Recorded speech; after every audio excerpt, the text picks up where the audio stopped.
Be gone from me now. Be gone from me, you soy boy beta cock. Be gone!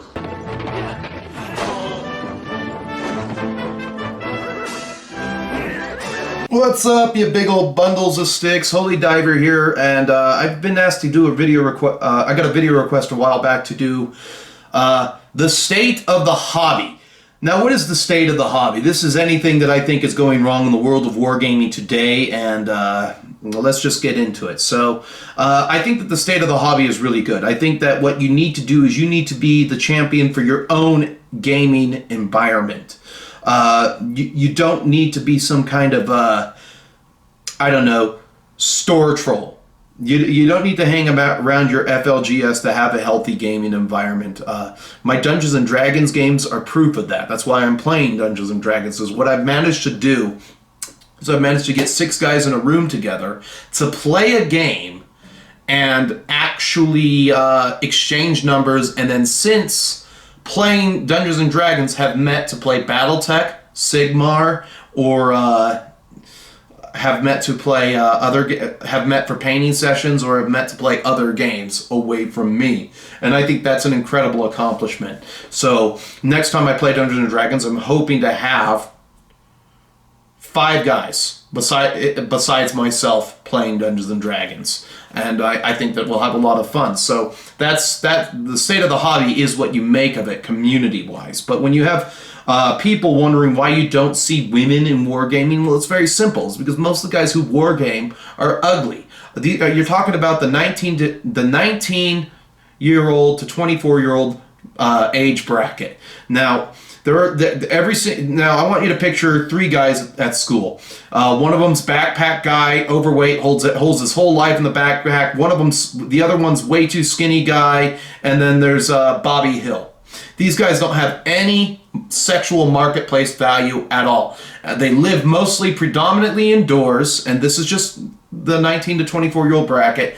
And the problem is when they're in junior high, when they're supposed to be starting puberty and doing guy shit, they don't fully go through puberty. So by the time they're 19, they don't really look like men. They just look like effeminate twanks or fatter boys. And there you go. That's number 1 why you don't see a lot of women in hobby, is because women like Chad.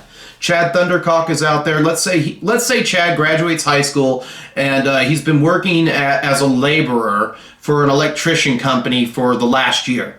By the time Chad's 24, he's going to be a journeyman electrician.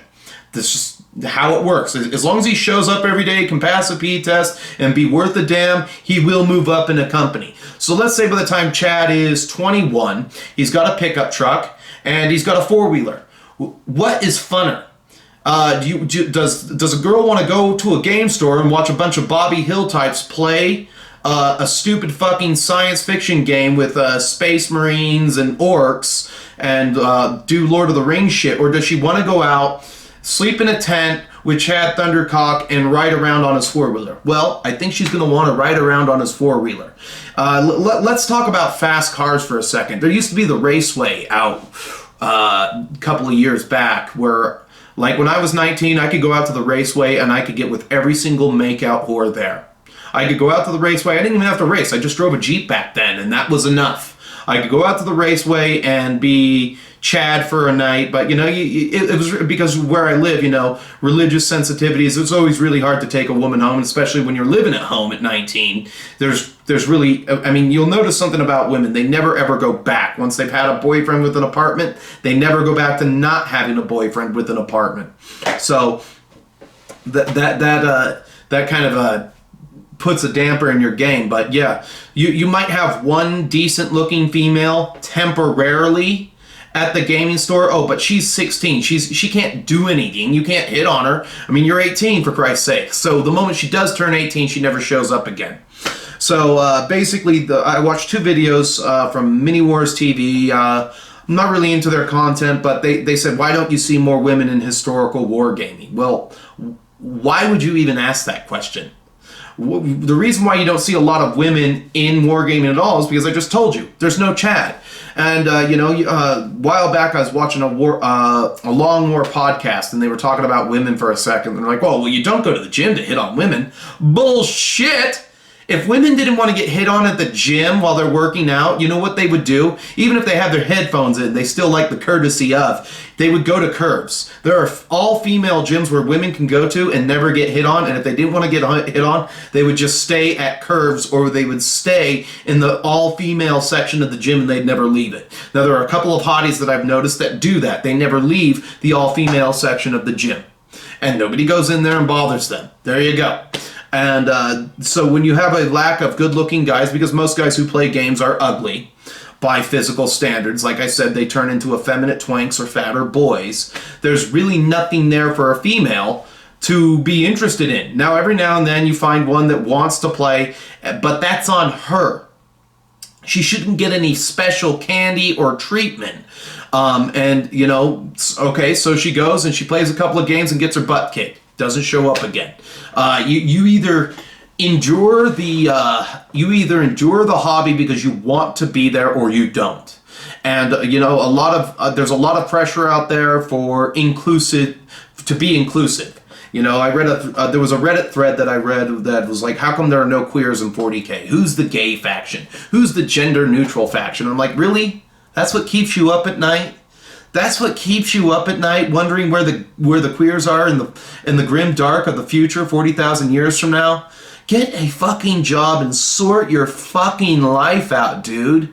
That shouldn't even be a thing. I don't even know how that turned into a thing, but it got like 38 responses on Reddit, and I was just blown away. Oh, Adeptus Mechanicus, they're the gender-neutral guys you're looking for. You know, how come there aren't any female Space Marines? Well, it doesn't make sense. They've already answered the question. If you read the lore, women don't survive the organ implantation surgery. They don't survive becoming 8-foot mutant superhumans. There you go. They don't survive it. You already got it. It's called Sisters of Battle. Go out and play it. Now, I don't really care if the hobby is inclusive or not. That doesn't mean more games. More games is what you make of it. Like I said, I'm playing Dungeons & Dragons, and I've got plenty of games now. I've got people who actually legitimately kind of agree with me mentally, because you ever feel like you're walking on eggshells every time you go into a store? It shouldn't be that way, because everybody who plays with these Bobby Hill types and these effeminate twanks are fucking fragile. They've never played team sports, they've never ran, they've never bent over, done a couple of push-ups or sit-ups, and they're just totally useless dudes. With their soy mouth scaped open and everything, and they're like, ah! And they're eating chai latte breakfasts and everything, and it's just that they've never sweat or done anything physical in their entire life. They look down on physicality. Like, they think that their minds are so important. By the time they even graduate college and become worth a damn, they're mired in student debt. Or if they're not, Chad Thundercock's already taken the best share of the women. He's probably already fucked their mothers, and he's making $35 an hour as a journeyman electrician. He's won. He's won by that point. All because he was willing to bend over and do some physical labor or something, you know. And I think that's the biggest problem with wargaming today, is that you've got a lot of people who like to pretend that they're smart, that they're just kind of above anything physical in their life, and it's reflected in their bodies and everything, and it's not a real good place to be. You know, it's not, you know, I mean, this is what happens when you don't have to participate in gym, when you don't have to compete for anything in your entire life, because we don't want to hurt the fat kids' feelings in school. That's basically the state of the hobby. Is you got Facebook forum geeks and spiky bit dinks.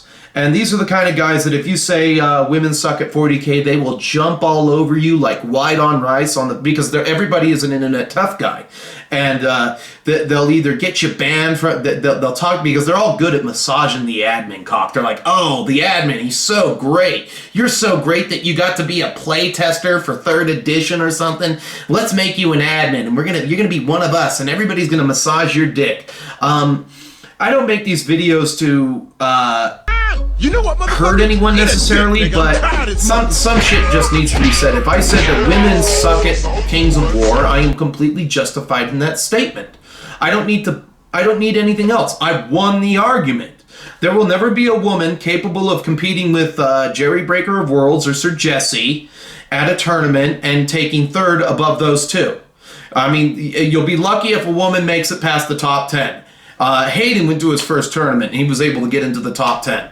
There you go. I mean, that's amazing. That's something I haven't been able to do because, you know, I always get tournament fucking dice or some bullshit goes wrong. Or let's say I do. Like, if I were to mention that at a tournament, I get bad sportsmanship scores because let's say I hit you on the side with a perfect charge from my trolls and then my trolls don't do 12 to 15 wounds to your guys. Well, that's how you lose games. If I point that out, you're bad sportsmanship because everybody is so fucking sensitive. And that's the biggest problem with gamers today. They're just fucking sensitive, woke pussies who really stay up at night wondering why the game store isn't drowning in puss. It's because there's nothing there compelling.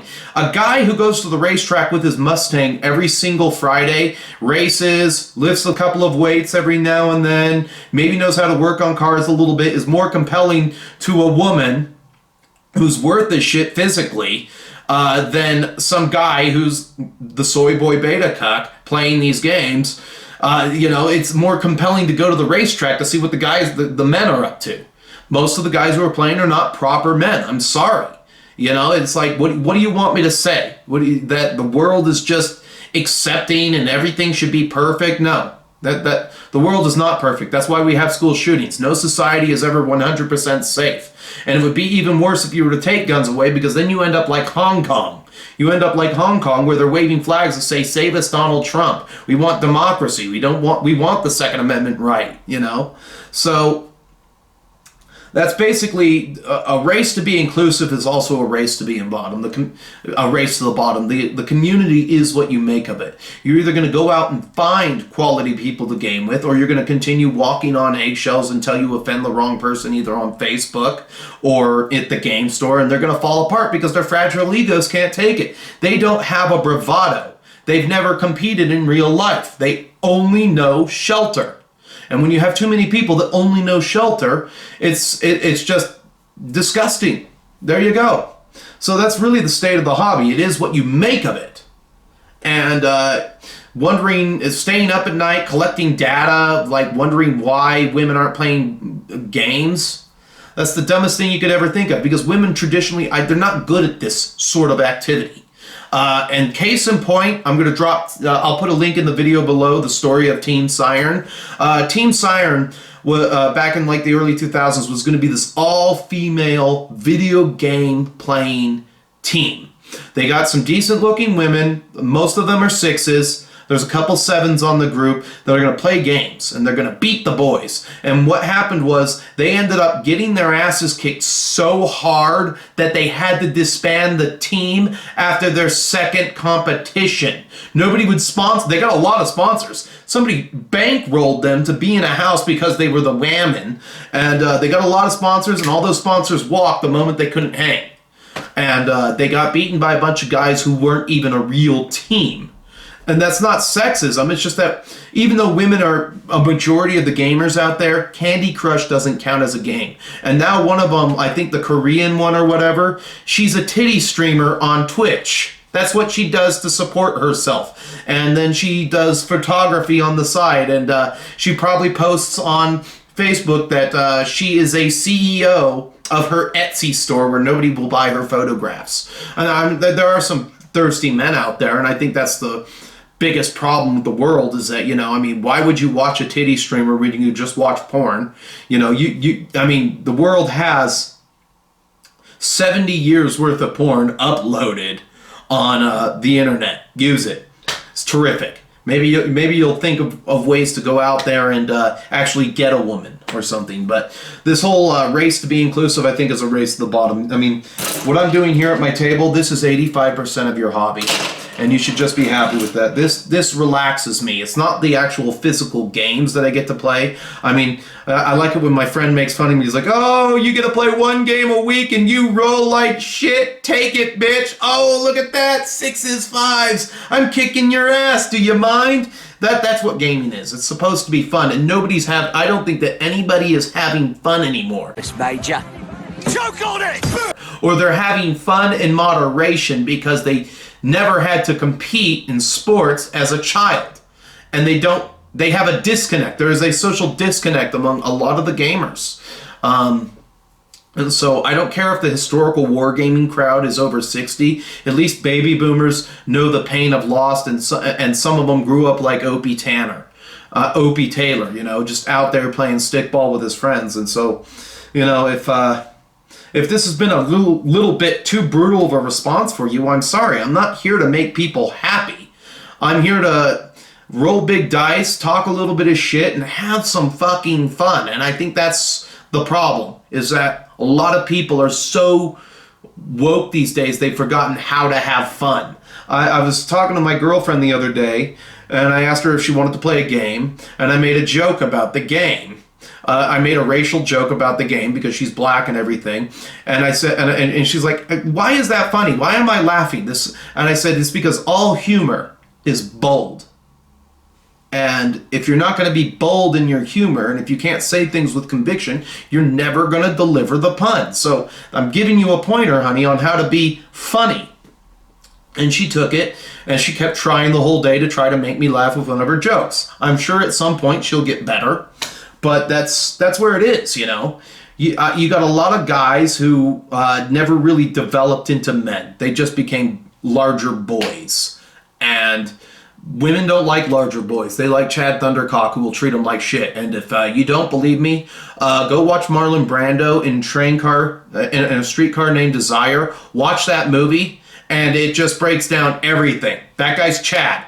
She's not going to get with potato nose Carl Malden just because he's a nice guy. He's ugly and he's average. She doesn't want him. She wants the Marlon Brando who treats her like shit. It's really a good movie, but of course, you're probably some uncultured swine. So how do we end this on a positive spin? What have we learned? That it's preferable for a woman 19 to 24 to go out and look for Chad, because women are at their most beautiful age 18 to 24, and find a quality guy, and again, you frown on muscular labor, or let's say the guy was lucky enough to get a job through his dad or something, and he's making some pretty heavy bills, but you frown on that, but this guy, by the time he's 24, he's making $35 an hour. You're still working at your dead-end college job for $12 an hour, and then by the time you graduate, you're 30, and you're not worth a damn anyway. But let's say you are able to get a job, and the best you could hope for is a woman with 2 kids. There you go. And if that's what makes you happy, that's what makes you happy. But wondering why the game store isn't drowning in puss is because a woman would rather be out around a bonfire drinking beers with the rest of the cool kids, the proper people, or they would rather be out getting up in his tent the next morning to go four-wheeling or shoot guns in the dunes, because that is funner than doing jack shit over over a gaming table with 2 guys saying, "Bugbears don't have balls." Well, then how do they reproduce? Oh, point taken. So that's why you don't see women in gaming. Plus, women aren't good at this particular activity. Gaming is something that they don't do really well competitively. Don't believe me? There's a video called The Story of Team Siren, and they got their butts kicked. The only victory they had was in publicity. They were the first ever female team to not look like a bunch of bridge trolls, and a couple of them I'd literally have to drink up to 7 just in order to get with any of them. And one of them ended up being a titty streamer, and they lost all of their sponsors the moment the sponsors realized they can't hang with some people who are a little bit top tier. They can't hang. So, you're not going to, every now and then you'll see some women who are decent painters, but that's about it, but I'm not going to pull Natalia Melanick out of my ass, because what has she done lately? She's dropped off the face of the planet. What is Jen Haley really famous for? A couple of decent looking miniatures 10, 15 years ago, and a crap load of shitty shit since then, and she probably works at Cool Mini and doesn't even make $50,000 a year doing it. There you go. So at the end of the day, this race to be inclusive, to think that you'll get more sales, you'll get more games out of that, it's just a race to the bottom. The community is what you make of it. Now, I think that, the whole problem, that the biggest problem any community has, is that we're not entitling people a right to a private opinion. Now, I have a friend who leans left, and that's his business. It's none of mine, but we get along famously together. We're the best of friends. And, his politics are none of my business. We'll talk about it every now and then, but that is a private discussion between me and him. Just like if I were to, I try not to tear anybody down for their religion anymore. If they're a Jehovah's Witness, I'm going to give them shit because that's hilarious. But I try not to tear down people for their religious convictions if they're Christian. If they're Muslim, that's an entirely different hammer in the tool belt entirely, and we can get into that later. But if they're Christian, that's their business. Their religion is their... Now, we can have a discussion about it, but it's a private discussion. Now, I have one friend who doesn't like another friend of mine. As a matter of fact, this friend of mine, he hates this guy so much, he just wants to punch his fucking lights out. And, oh, God, he hurls obscenities at this guy. Fuck that guy. Fuck that motherfucker, Hates this guy. And it's none of my... And I'm friends with this guy. I'm friends with both of them. But how one feels about the other is of no concern of mine, because if you are truly somebody's friend, and that's the problem with the community, is that you got a lot of people who claim to be friends, but they're not truly someone's friend. If you're truly someone's friend, you will forgive them and give them their right to having a private opinion. So therefore, if you can look past someone's private opinion and still be their friend, then you are truly friends. But a lot of people, they're so woke now, they're so fragile, they don't want anybody having a private opinion about anything. It's got to be woke shit all the time. And nothing good ever came out of woke. Nothing good came out of being woke. I get dressed in the morning, I'm triggered. I take a shower, I'm triggered. I get in the car, I'm triggered. You get woke, you go broke eventually. Maybe you will have that group of eclectic beta male gamers who buy all the new boxes when they come out, and that's all you'll ever have, and that's all you'll ever need. But I really think that the new communities, they're going to be centered around like-minded individuals that respect one another's private opinions, and and maybe the ideal next generation store won't really be a store at all. It'll be a bar that does not allow children. And the people who are there are the ones who pay to be there. And you either have to pledge to get in or you don't get in. But that's my case, I think that a race to be inclusive is a race to the bottom. Women aren't really good at this particular kind of activity. They can show up, they can participate, that's just fine. Not saying they can't do it. But at the same time, you got to pay your dues. I had to pay my dues. Nobody taught me how to pick up a paintbrush. I did that on my own. And I ended up becoming a really, really, really good painter because I paid in blood to get there. And you know what? People don't like me sometimes because I'll make pragmatic statements. I'll come in, all my shit's painted, all my shit looks good, and they're just like, well, this isn't fair. I have gray miniatures. But my feelings didn't paint the miniatures. Well, feelings never did shit for anybody. So, to try to put a positive spin on this, I think that the state of the hobby is good, but it's what you make of it. You have to make your own community, and you have to make it work for you, and you have to surround yourself with people that you actually want to be around. And if you're one of the store trolls and you're only there just playing a pickup game every single Friday night, you're really using that person across the table from you. You're just using them. And that's the biggest problem with the gaming community today, is that most gamers use one another to play one pickup game every single week. And I'm pretty secure in saying that. So this is Holy Diver signing off. You can either like the video, dislike the video. I know it got a little bit dark, but at the same time, you can always subscribe. That would help me out. But I didn't make this video to win a popularity contest. I just gotten some emails, like the Reddit thread and then the Mini Wars TV stuff. It just, why would you even bother to ask the question? If this is what keeps you up at night, like I said, get a real job and sort your fucking life out and don't get eliminated. On. I figured sold out. It's better to burn out than to fade away. Whoa, whoa, whoa.